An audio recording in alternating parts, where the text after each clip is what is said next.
Solomon, we got Ryan on the line. What do you want to ask him? What is something you've noticed when looking for deals that gets overlooked? So I think if you can figure out a way to see something unique about a property that other people aren't seeing, that's how you really create value. And I think the only way that you can do that is you have to be in that area. You have to know what the people in that area need, what's missing. And then once you know what a community or an area needs, that's when you can go out and find it. And you can find it in a property that might even be market price, but it's just currently being utilized for the wrong purpose. Hey, I'm Brian Briscoe, host of the Diary of an Apartment Investor podcast. And this podcast is different from everything else out there. I bring together new and aspiring investors on each and every episode and let the aspiring investors ask the questions that they need answered. And if you're an aspiring investor yourself, you probably have the same questions. So before you get to this episode that we have prepared for you, make sure you hit the subscribe button and that little notification bell to make sure you get notified every time we post a new episode. And now, enjoy the show. Welcome to the Diary of an Apartment Investor podcast. I'm your host, Brian Briscoe with Streamline Capital, and very fortunate to be doing another podcast episode today. Got two great guests with us. Got Ryan Tanel, our experienced investor, and Solomon Hunter, our aspiring investor today. So guys, welcome to the show. Yeah, good to be on. Thank you for having us. Definitely. Absolutely. So let's talk about you guys for a second. Ryan, you're up to bat first. Tell us a little bit about yourself. Sure. Yeah. So, I have always been fascinated by real estate, or more just money. How can I make the most of it with doing the least amount of work? And, after looking at all the potential careers out there, there's probably some that you can make more money than this, but, not with doing this little amount of work, or at least something that you can build that can turn into a passive source of income. So I started off, my original degree was from University of Texas in radio, TV, and film, making video editing. I read Rich Dad, Poor Dad. And, after a couple of years, I was sold to just make the transition over to real estate. So I moved back to Austin and I started doing mortgage loans to just learn the business from the inside out, just doing residential loans for people buying homes to live in or investors. I did that for 7 years full time. We ended up closing 600 loans for families along the way, and, made a good amount of commission income doing it. Started doing my own investing on duplexes and single family in 2016, and then decided to do that long enough till I had saved enough reserves and figured out how multifamily worked, and did a couple of networking masterminds that they have. I was part of Jake and Gino Wheelout Profits Real Estate Lab with Dave Tupin, and after I figured that out, just ended up quitting the job and doing this full time for the last 2 years. Nice. Let's dive into a couple of those areas just a little bit deeper. So you say you started investing in single family in 2016. Now, was there a grand plan to use that to escape your job, get out of your job, or did that kind of happen later?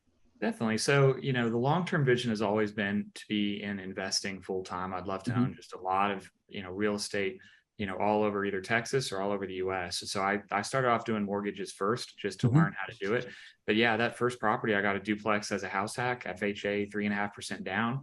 I lived on one side, renovated it up. When the other side was vacant, I moved to the other side, renovated that. And then, after I'd been there a year, I moved and bought a house, moved into that one, and then completely rented out the duplex. So once I had enough properties, I was going to quit my job.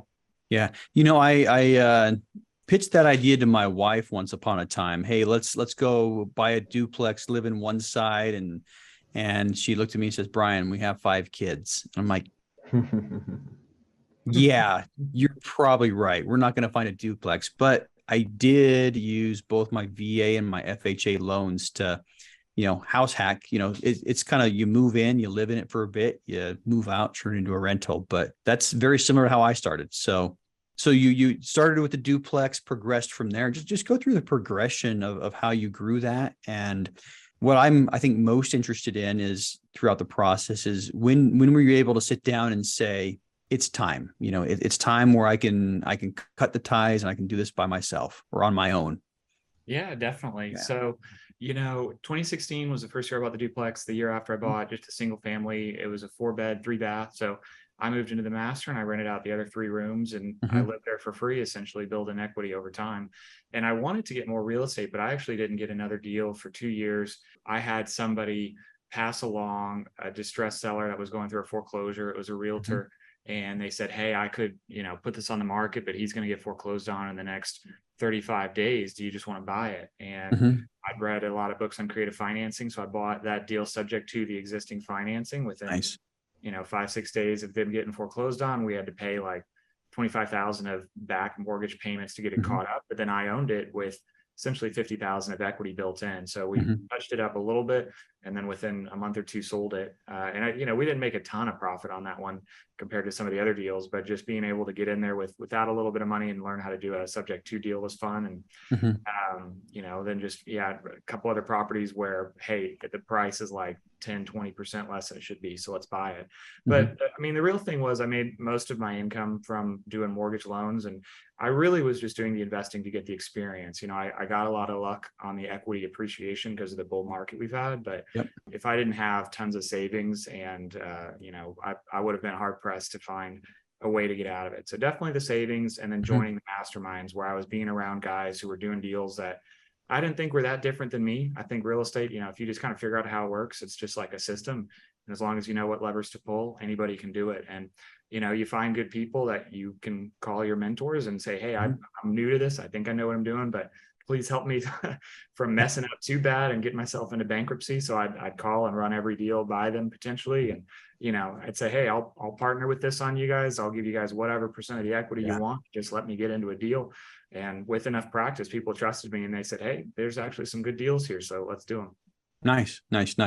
Yeah, mentorship is something that I absolutely love. I've got a couple of paid coaches right now that are really helping in a lot of areas, and I wish I would have started doing that earlier, to be honest with you. I mean, my first mentoring was something similar to what you did, similar to Jake and Gino, but that really helped launch multifamily. And now it's like every time I plateau or every time I get to a roadblock, coaching's my first thing to look at. Who can help me, learn how to get past this block, or who can help me get past this block. But I appreciate you talking about that and the value of coaching there. So how's it been so far? How's life been different since you've, broken free and gone full time in multifamily? Yeah, well, it's an entrepreneurship roller coaster for sure, because you just live on the deals that you do. So I don't have any other source of income right now other than the multifamily business. And so some of that comes from cash flow dividends, but those usually take a while to start building up, and they're pretty small at the beginning. Most of the time as general partners, we get paid most of our profits on the back end when the property sells. So I've pretty much gone through the initial savings that had a liquid checking over the past couple of years between, running a business, paying for marketing, driving, just to look at deals. And then I invest in all the deals that I'm a general partner on as well. So I've gone through the savings, and I'm actually selling my, single families right now just to provide the liquidity to keep the business going for the next couple of years. But it's scary. After I quit my job, there was 10 or 11 months where I didn't get a deal, and we got close a lot of times, but it really weighs on your psychology when you're trying and trying and trying. And I think they said you're supposed to review about like 80 deals before you get one closed. I'd probably underwritten 180 before we actually got that first one, so just the mentality of you got to stay strong. You got to know that in the long run, it's going to be worth it. But you do have to have at least a backup plan or a way to be safe until you can, go out there and wait, 5 years or however long until a property sells. Yeah. And I mean, I still had 3 years left at my day job when I started, and I do have a military pension, but it's not, it'll pay my mortgage, but same thing. I was fortunate enough to have, 3 years worth of deals under my pocket when we broke out of the W-2, and it's a different thing. I mean, we've sold a couple of properties in the last 2 years, but long run, it's going to be awesome. And, I'm sitting in my house right now. My kids are upstairs. So if I want to see my kids, I just, hit pause on the Zoom calls and, walk upstairs. But it's definitely an adjustment. That's what I'll say. Bigger chunks coming in instead of, regular paychecks, just they're, fewer and far between. But the goal is to get those big chunks coming in every month. And that's kind of what I'm working for right now. So, we'll see. We'll see. And the psychology too of, you got a lot of earnest money on the line, and you're like, man, this was, months of my previous job that I really need this deal to close. Oh yeah. Yeah. Yeah. I've got over 200K in earnest money out right now on different deals. So it's, it's one of those things. And you talked about selling your houses for the liquidity. It's one of those things where, we need to maintain liquidity for the loans. You have to maintain liquidity to be able to get the loans. But at the same time, when you got $200,000 out in earnest money, and you're sitting with, investing in all of your deals as well, That's probably the trickiest part, is maintaining enough liquidity while still actively participating. So anyway, that's my struggle right now. It's always entrepreneurship game, right? It is, and yeah, my head's, trying to think, okay, how can I keep a certain amount of money liquid and still, anyway, that's something I'll figure out in the next couple of weeks. But, it's the entrepreneur problems, yep, we're making good money. We're going to make good money long-term. Just got to make sure that we're playing the short game and the long game at the same time. So absolutely. Well, cool. Well, let's talk a little bit about why. I mean, you talked about wanting to invest, wanting to make as much money as possible for the least amount of work. Let's go a couple of steps deeper than that. What is your why for doing this? Sure. Yeah, I started off doing this mostly because of freedom. If I had all the money that I ever need, then I probably wouldn't work. I don't know if there's anything inherent about real estate itself other than it's just a great predictable vehicle.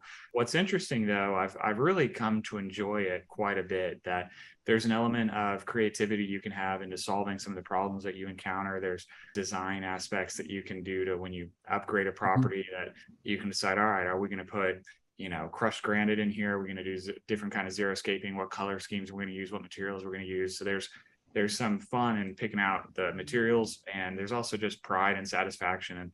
And, even though I'm not the one out there swinging a hammer saying, hey, I was the one who had to put all these pieces together and this is the finished product. And, look at how many, residents that are living here, how many lives we've impacted there, how many investors are going to have predictable returns because of this, how many contractors and vendors we've been able to pay for the work that they're doing for us. So you really are affecting a whole lot of people on each of these deals that we do. But, I'd say as far as the why I'm doing this day to day is, the flexibility to say, hey, I want to do a deal and, by the beach so that I can hang out by the beach every day. Or like you said, if I want to take a break and, go have a 2-3 hour lunch, I can do that. If I want to work late or early or not at all, or, twice as hard, that's all an option.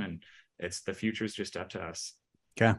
Yeah, it is nice. It's nice to have that flexibility. I've said this a lot, I'll say it again. I don't have true freedom yet. I have flexibility is what I call it, just because if I stopped working right now, eventually I would run out of money, so I'd either run out of money or have to, severely limit our lifestyle. But yeah, so we're not quite there yet, but you know what? I'm in a good spot, so I'm not going to complain. So anyway, let's talk about, one of the deals you've done. Tell us a little bit about it, pick your first or your favorite or whichever one you want. And let's talk a little bit about it.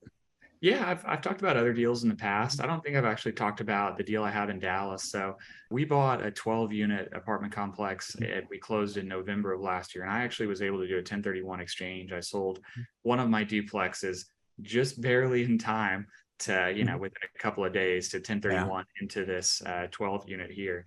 And this was, I want to say, the fourth deal that I had done as far as like the multifamily space is going. And usually we've done syndications where we're raising capital from limited partner investors. But on this one, because it was a 1031 exchange and because I grew up in Dallas in Coppell and, my family's still up there. My dad's been a great advocate. He just retired this year and he was saying, hey, I'm looking for ways to invest in real estate and support you. So I gave him a call and actually, I'd say the deal actually came from him. So he was at a networking brunch with it's called CEO NetWeavers over there in Dallas. And he was able to just be around other CEOs that are doing all kinds of businesses. And they talk about ways to grow business, do better marketing, whatever, just how do we stay connected and help each other. And one of the guys was saying they have a nonprofit foundation that, they basically take people that were in rehab or addicted to drugs and they put them in a halfway house for a year with, discounted rent until they get back on their feet and can find their own apartment afterwards. And they had just encountered problems for 3 or 4 years that they owned this thing where they had, 4 different property managers that none of them would work out because they were taking forever to do the maintenance. They had gone through, 3 to 4 different contractors that had taken a 50% deposit for the renovations, done a little less than a third of the work. And then you never hear from them again and they don't answer the phone and the unit's still not done. And, they had just had years of that. And these guys have full-time jobs running this nonprofit foundation and doing other things. And they told me we had to just decide, are we, in the real estate business, or are we trying to do a nonprofit business? We're not trying to really be landlords, but we're stuck doing it. So my dad calls me up and he says, "Hey, Ryan, they're having this problem on this property. I think you should call and just make them an offer to buy it and take it off their hands." And so I drove over there the next day, and I met with the guy, and he walked around the property with me, and he says, "Yeah, I mean, I was thinking about selling it. We haven't talked to a realtor or anything, but I don't know what do you think it's worth?" And at the time I had CoStar access, so I could pull up, I knew what they had paid for it, at least, from what their loan balance was at the time, and was able to run some comparables on what rents could be in the area, what comparable sales were. And, I put together a nice formula to say, "Hey, I know you're not a real estate guy. I'm coming up with a value of, $800,000 for this building because of X, Y, and Z metrics here. Here's the properties, that are selling for $60,000 to $70,000 a door down the street.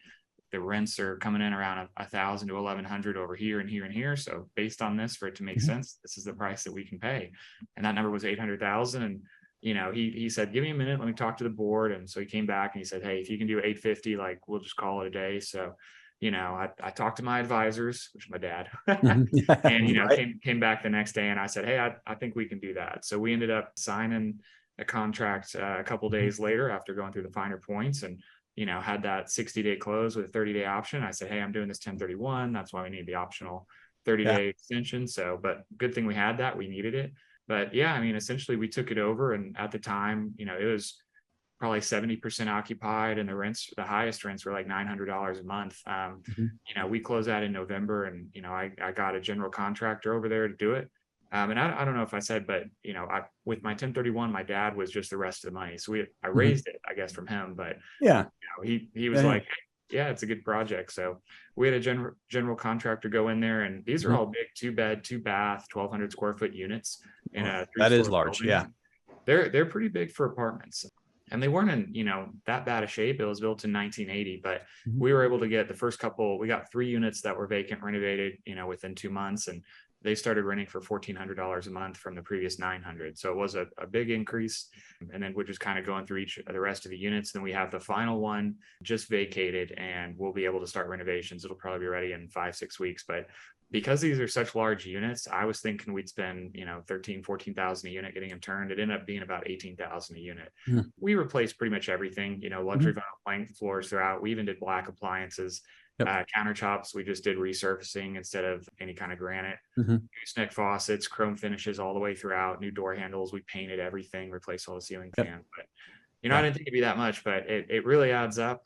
Well, I mean, you had 1,200 square foot units too, which is really large, and a lot of those repair, like the flooring and paint, that scales with how big the apartment is. So 1,200 square foot apartment means you're doing 1,200 square feet of flooring. So yeah, and 2 bathrooms too. That extra bathroom where it's like another shower, another vanity, another sink. So, it definitely all added up. But anyway, so I mean, we bought it for 800. I mean, I haven't had a broker give us an opinion of value, but I mean, even on a 6 cap, by the time we get all the units leased, it should be worth about 1.7, 1.8. Nice. Yeah, those are good numbers. I do that all day, every day. Well, you know what? Maybe not. I think I'm looking for the same deal where you can put a 0 on the back of that. But yeah, I take those returns every day. So, well, cool. Well, last question before we get on to Solomon, and that's what's next for you? Just trying to close more deals. I found our sweet spot is the 20 to 80 unit value add properties here in Central Texas between Dallas and San Antonio. And, I just feel like those are big enough that the small guy can't really come in and do it unless you're syndicating capital. And it's a little too small for the institutional buyers to really be in there and nitpick at it. And, it's the most likely to have mom and pop owners that are just willing to get rid of it because they're either retiring or, they're not really cut out for real estate. And, we can go in with operational efficiencies and just through a little bit of elbow grease get some phenomenal rate of returns on those where there's a little less competition. So ideally I'd love to buy 2 or 3 more properties in the next 12 months, syndicate all of them, and just kind of build the capital raising platform where we can attract new investors to come and learn about this and hopefully get involved in more deals. Awesome. Well, hey, thanks for sharing that.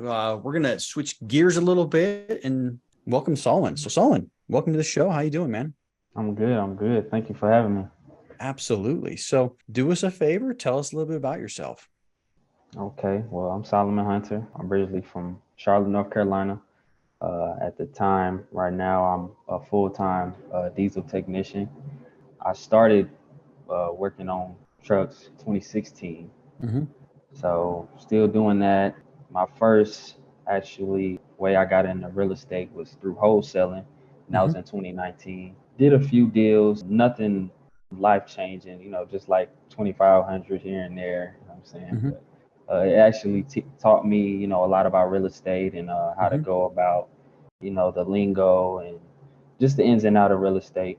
Stopped doing that for I want to say a couple months. Then I came across Tyler Mm-hmm. YouTube, and just decided to check out the seminar, and from there on I joined, and yeah, so right now I'm just looking into multifamily and looking Nice. to change my family's trajectory. Awesome. Awesome.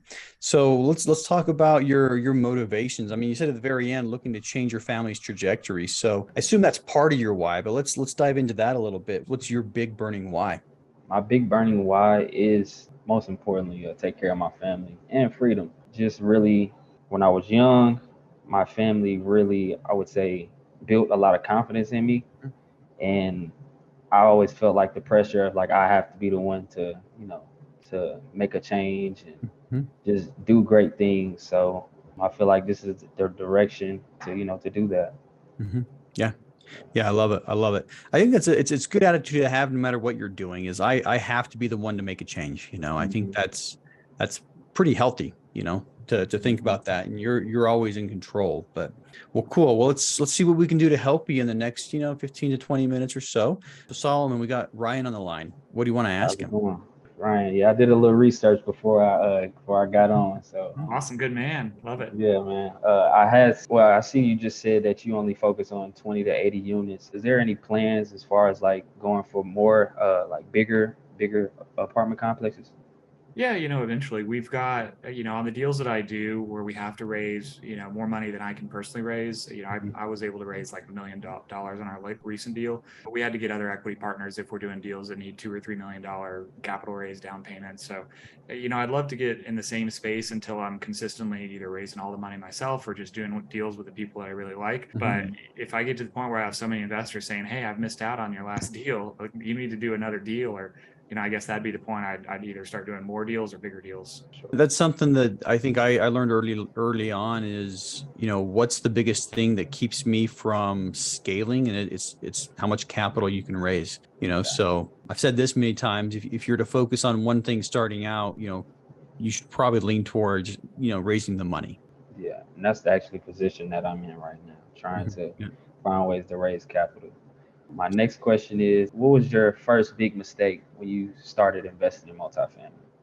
You know, the lesson that I really learned last year doing all of this was making sure that you pick really good partners, because when you sign on a operating agreement with partners, you're in there for 5 years. And if Yeah. somebody doesn't really pull their weight or is taking too long to get back to you, or things are getting missed, or heaven forbid, just you guys get upset at each other and someone either starts sabotaging the deal, or, there's a lot of bad things that can come from bad partners. And it seems very exciting Mhm. to hear about the potential that someone could do when you've got a deal and you're like, hey, we want to do this deal. We want to get in the game. I'm sure we'll figure out. There's a lot of optimism when you first get started, but 6 months or a year into doing a deal, there's always a lot of problems. And being with people who have a lot of experience already doing this and have a great attitude and are in it for the right reasons, not necessarily make the most amount of money, but to say, hey, how can I help benefit the community? How can I do the best deals that are possible to do, or how can I make the most money for our investors?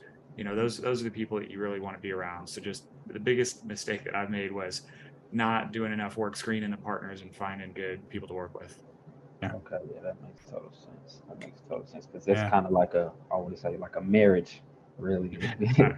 absolutely The is. 5 years. Yeah, and that's an important point. I mean, when you disagree about, certain things, how to operate a property, it can get tense, especially if things aren't going great.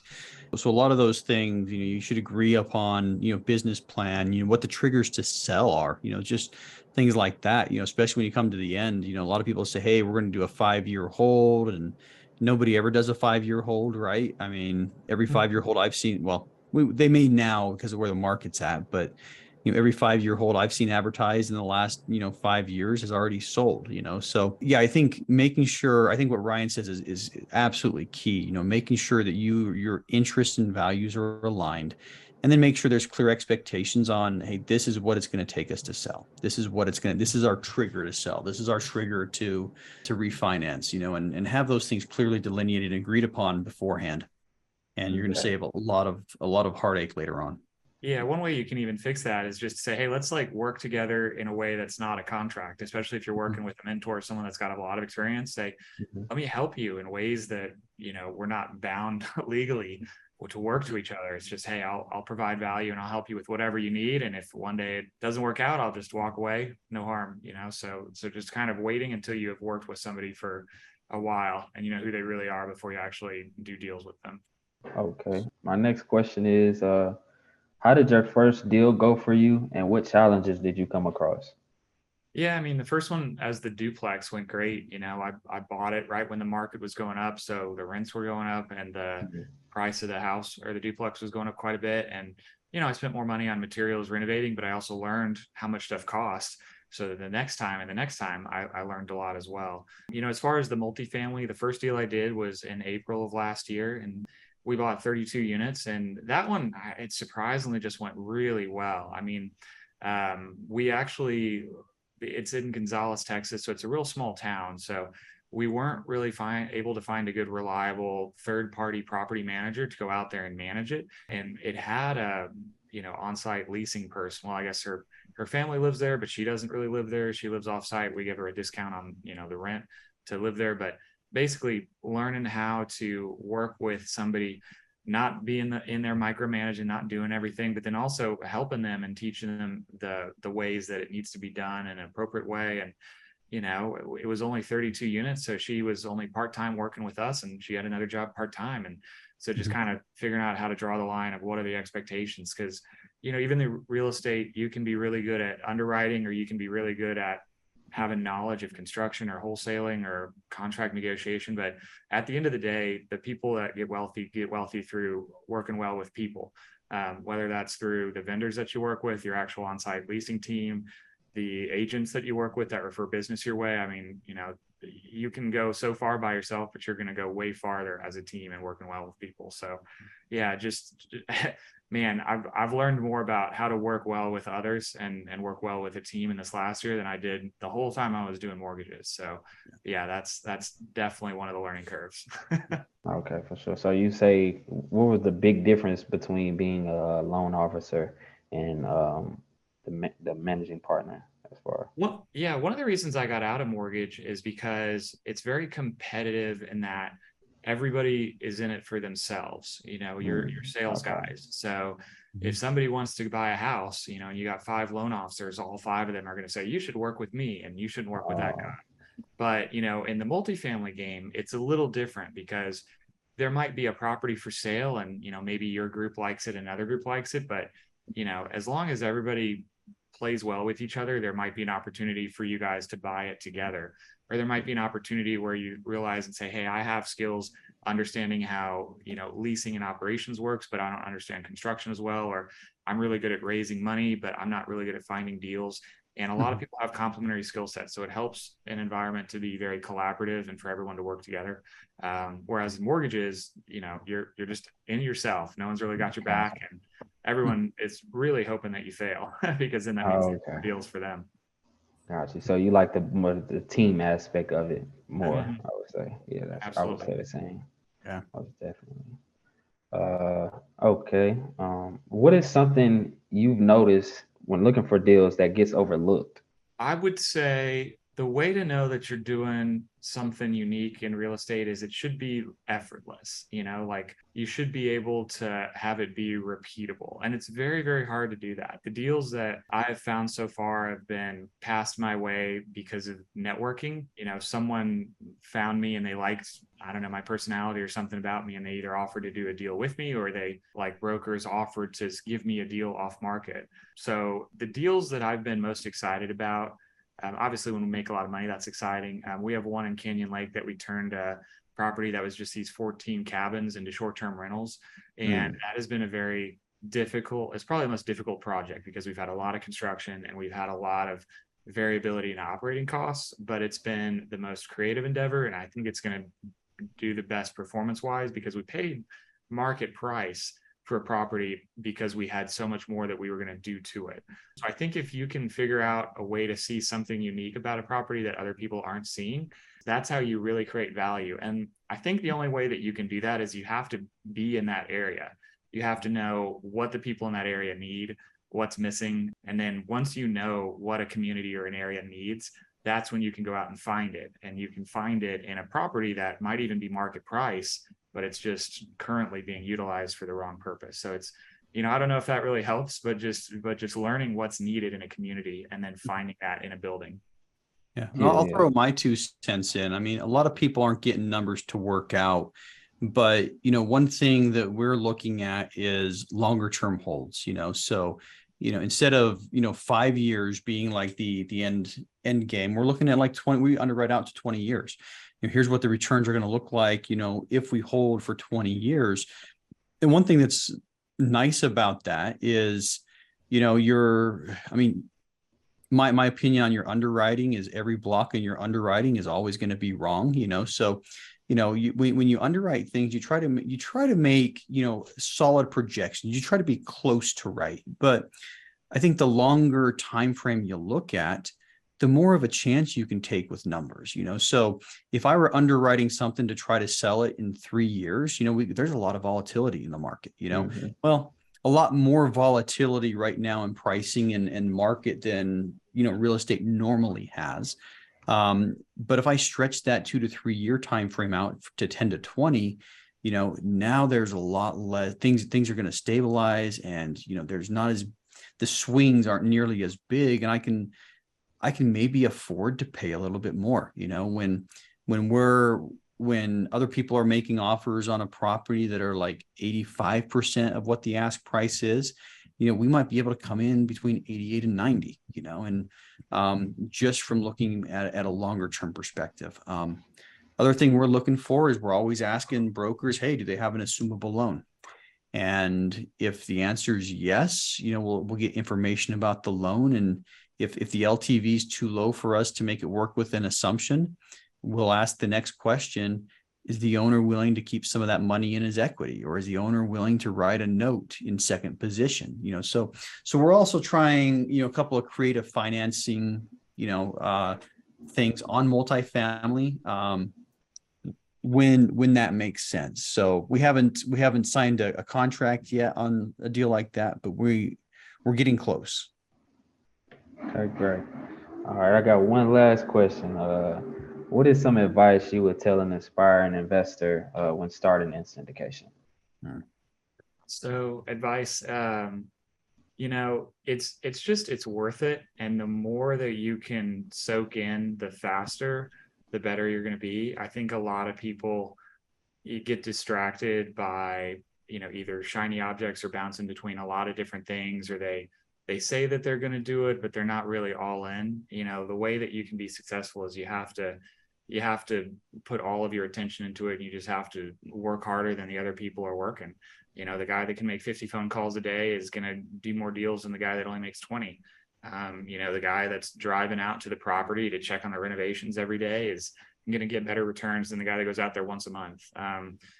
So I wish there was like a silver bullet, but I've spent, 10 to 12 hours a day, either working on learning how to underwrite, or listening to podcasts, or reading books, or going to conventions, or talking to mentors, or, gaining little bits of knowledge that I can, accumulate and all put together. So, just like anything else, the more effort you put into it, the better you're going to be at it. And it takes a lot of time.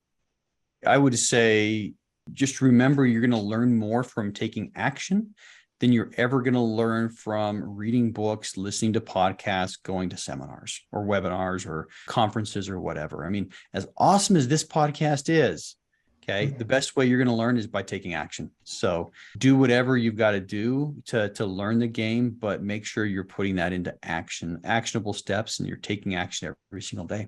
Gotcha. One thing that kind of came to mind, the way that my first approach when I, even though I had a lot of experience doing mortgage and I own my own properties, when you switch to multifamily, no one takes you seriously. It's hard to even get somebody to like let you work for them for free, Mhm. which is crazy to think. But, what I was doing is I learned from mentor programs on how to underwrite deals, but everybody underwrites a little bit differently. So what I would do is I would meet somebody at a networking event or a convention. I'd say, hey, you're really cool. Let me get your business card. Maybe they would go to lunch with me. Maybe I would, just listen to all their stuff and say, you're the kind of person that I want to learn from. And then I would underwrite properties and I would send it to them. And I'd say, hey, I know we don't really know each other, but I underwrote this property. It's listed for, $5 million. I think it's worth 4.1 if we buy it. Can you tell me where I'm wrong in my underwriting? And then, if you do that often enough, most people will probably say no, but you'll get 2 or 3 people that were like, man, this person's taking initiative. They're doing something, and they'll give you a chance. And then you learn their underwriting style, and then you find a deal with them. And, that's how you get into the business, even if, at least that's a better way to do it than just asking people to go to coffee and saying, hey, how can I help you? Yeah. Find me a deal. Yeah. Very, very much a take action step too. So Mhm. yeah, I like that. All right. Well, we are about out of time. So one last question from me to each of you. Ryan, you get to go first. How can listeners learn more about you? Sure. Yeah, we've got our brand is Top Producer Investment Capital. We help realtors, loan officers, and busy professionals invest their capital in multifamily real estate.